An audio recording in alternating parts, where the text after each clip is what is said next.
Hello students, welcome back to my YouTube channel Shri career institute.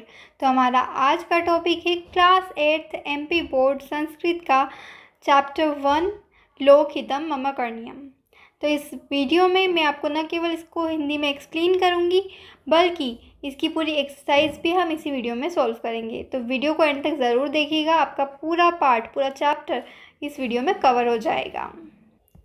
तो चलिए शुरू करते हैं। प्रथमः पाठः लोकहितं मम करणीयम्। इसका अर्थ होता है मुझे लोगों का भला करना चाहिए। चलिए आगे पढ़ते हैं। संस्कृते गीत परंपरा अति समृद्धा प्राचीना च, यानी कि संस्कृत में गीतों की परंपरा बहुत समृद्ध और प्राचीन है। जनेह मनसि दृढ़ संकल्पं कृत्वा कथमाचरणीयमित्य स्मन गीते वर्णितम्। गीते अस्मिन् जनेषु परोपकार भावनोत्पादनं दरीदृश्यते। इसका अर्थ है यह गीत बताता है कि लोगों को अपने मन में दृढ़ संकल्प लेकर कैसे कार्य करना चाहिए। इस पाठ में हम संस्कृत के ही एक गीत को पढ़ने वाले हैं जिसकी लाइन बाय लाइन मैं आपको हिंदी में एक्सप्लेनेशन भी बताऊंगी। ठीक है, क्या है पहला? मनसा सततम स्मरणीयम। इसका अर्थ है सदा मन में स्मरण करते रहना है। वचसा सततम वदनीयम, सदा वाणी से बोलना है। लोकहितम मम करणीयम, लोकहितम मम करणीयम, यानी कि मुझे लोगों का भला करना चाहिए, मुझे लोगों का भला करना चाहिए। न भोग भवने रमणीयम, सुख के घर में रहना सही नहीं है, यानी सुख के घर में नहीं रहना चाहिए। न च सुख शयने शयनीयम, और ना ही आरामदायक बिस्तर पर लेटना चाहिए। अहर्निश जागरणीयम लोकहितम मम करणीयम, मुझे दिन रात जागना चाहिए, मुझे लोगों का भला करना चाहिए। न जातु दुखम गरणीयम, किसी को कभी भी अपने दुख पर भरोसा नहीं करना चाहिए, यानी कि अपने दुख को गिनना नहीं चाहिए।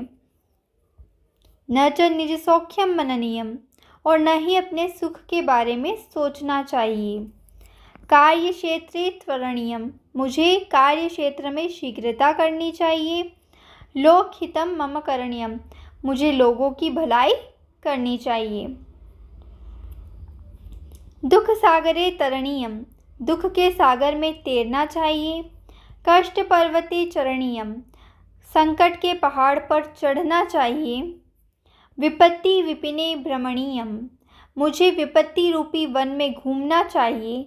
लोकहितम मम करणीयम, और लोगों की भलाई करनी चाहिए।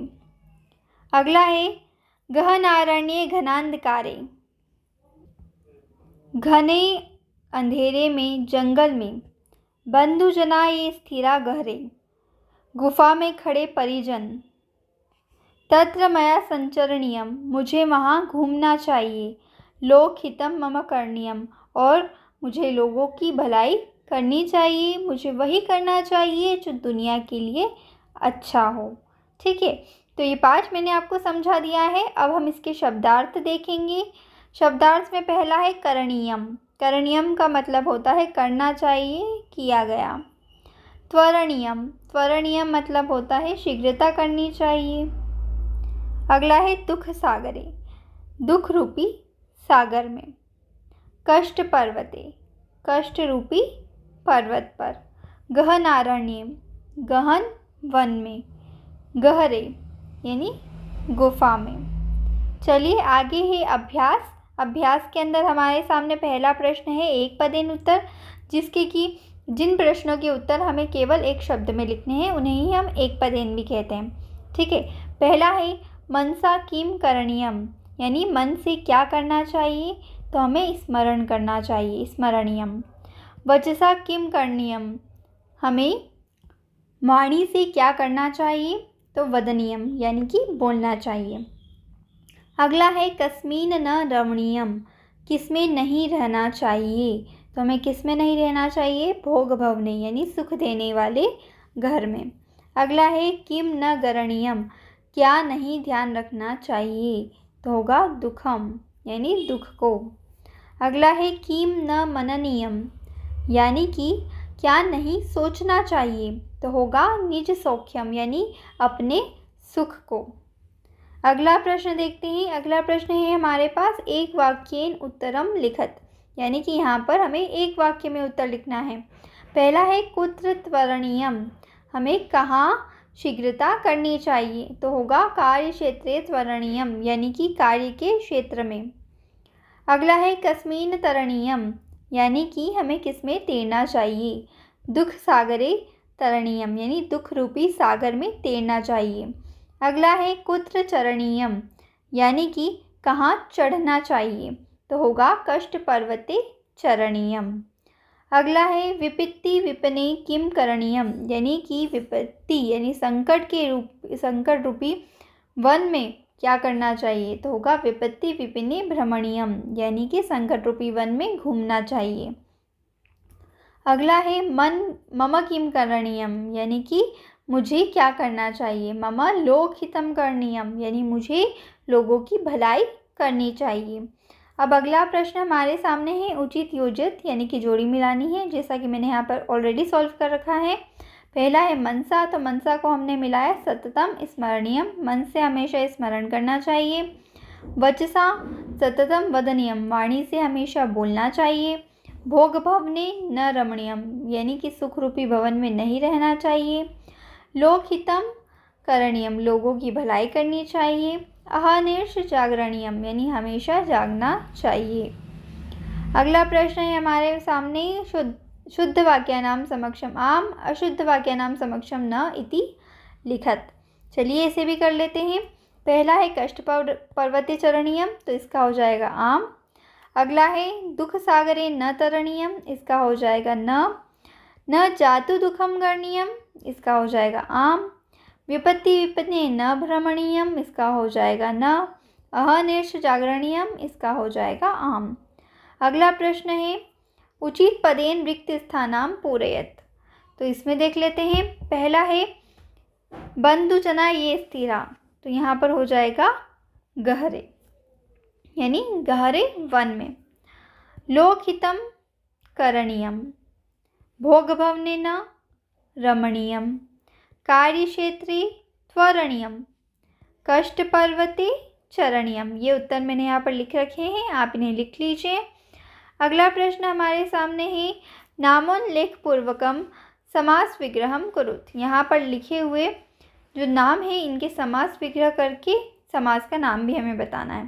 पहला है लोकहितम, तो इसका मैंने कर रखा है लोकस्य हितम, जो कि है तत्पुरुष समास। अगला है भोग भवने, तो भोग भवने का हो जाएगा भोगस्य भवने, ये भी है तत्पुरुष समास। अगला है कार्य क्षेत्रे, कार्य क्षेत्रे का हो जाएगा कार्यस्य क्षेत्रे, ये भी है तत्पुरुष समास। दुख सागरे, दुख सागरे का हो जाएगा दुखस्य सागरे, ये भी तत्पुरुष समास का ही उदाहरण है। अगला है कष्ट पर्वते, कष्ट पर्वते का हो जाएगा कष्टस्य पर्वते, और ये भी तत्पुरुष समास का ही उदाहरण है। तो इस तरीके से हमने समास विग्रह किए हैं। अगला हमारे सामने है रिक्त स्थान पूर्यत, यह हमें पाठ के अंदर से ही दिया गया है। इसमें पाठ के अंदर ही आया हुआ जो श्लोक है वो हमें दिया है, देख लेते हैं। पहला है न गरणीयम मननीयम त्वरणीयम लोकहितम, तो इसका मैंने भर रखा है। न जातु दुखम गरणीयम, न च निज सौख्यम मननीयम, कार्यक्षेत्रे त्वरणीयम लोकहितम मम करणीयम। अगला है दुख सागरे तरणीयम, कष्ट पर्वते चरणीयम, विपत्ति विपिने भ्रमणीयम लोकहितम मम करणीयम। तो इस तरीके से ये रिक्त स्थान भी पूरे हो जाते हैं। अगला प्रश्न हमारे सामने है उदाहरणानुसार धातुम प्रत्ययम च पृथक कुरुत, यहाँ पर जैसे उदाहरण दे रखा है उसी तरीके से हमें धातु और प्रत्यय को अलग करना है, जैसे कि मैंने यहाँ पर लिख रखे हैं। क्या उदाहरण दिया है, स्मरणीयम, स्म यहाँ पर धातु है और अन्य यहाँ पर प्रत्यय है। तो देखिए यहाँ पर सभी के प्रत्यय समान रहेंगे, एक जैसे ही प्रत्यय सभी में इस्तेमाल किए गए हैं, लेकिन यहाँ धातु किस प्रकार लिखनी है वो मैंने यहाँ लिख रखी है। जैसे पहला करणीयम है तो इसकी धातु हो जाएगी क्र, रमणीयम की धातु हो जाएगी रम, शयनियम की हो जाएगी शी, जागरणियम की हो जाएगी जाग्र, गरणियम की हो जाएगी गण और मननियम की हो जाएगी मन, त्वरणियम की हो जाएगी त्वर, तरणियम की हो जाएगी त्र, भ्रमणियम की भ्रम और सच्चरणियम की सच्चर।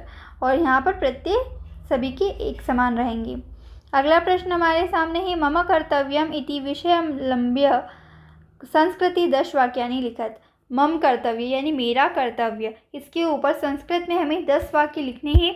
अब इसका उत्तर आपको आपकी ही संस्कृत की पुस्तक में आखिर में जहाँ पर निबंध दिए गए हैं वहाँ पर मिल जाएगा, तो आप वहाँ देखकर इसका उत्तर लिख सकते हैं। अब अगला जो प्रश्न हमारे सामने है वो है लोकहितम मम करणीयम इत्यस्मिन् पाठे आगतानि अव्ययानि चित्वा लिखत। लोकहितम मम करणीयम जो पाठ हमने अभी पढ़ा, इसमें आए हुए अव्यय को हमें लिखना है। तो जैसे कि मैंने यहाँ पर लिख रखे हैं, कौन कौन से हैं? सततम, न, च, अहर्निशम, जातु और दुखम, ये सभी प्रत्यय इस पाठ के अंदर आए हैं। आई होप कि आपको ये पाठ समझ में आया होगा और अगले सभी पाठ की आपको इसी तरीके से डिटेल्ड एक्सप्लेनेशन भी इसी चैनल पर मिल जाएगी। तो अगर आप चैनल पर नए हैं, सब्सक्राइब कर दीजिए ताकि आपको कहीं भी ढूंढने की ज़रूरत ना पड़े। सिर्फ इस चैनल पर आपको न केवल 8वीं बल्कि 9वीं, 10वीं और बाकी सभी क्लासेस के जो संस्कृत है, इंग्लिश है और बाकी सब्जेक्ट है, उन पर भी अच्छे से डिटेल्ड वीडियो प्रोवाइड हो जाएगी। साथ में आपको सॉल्यूशंस भी इस चैप्टर वाइज मिल जाएंगे। तो चैनल पर बने रहिए, चैनल को कर दीजिए subscribe. Thanks for watching this video. Take care, bye bye. मिलते हैं नेक्स्ट वीडियो में।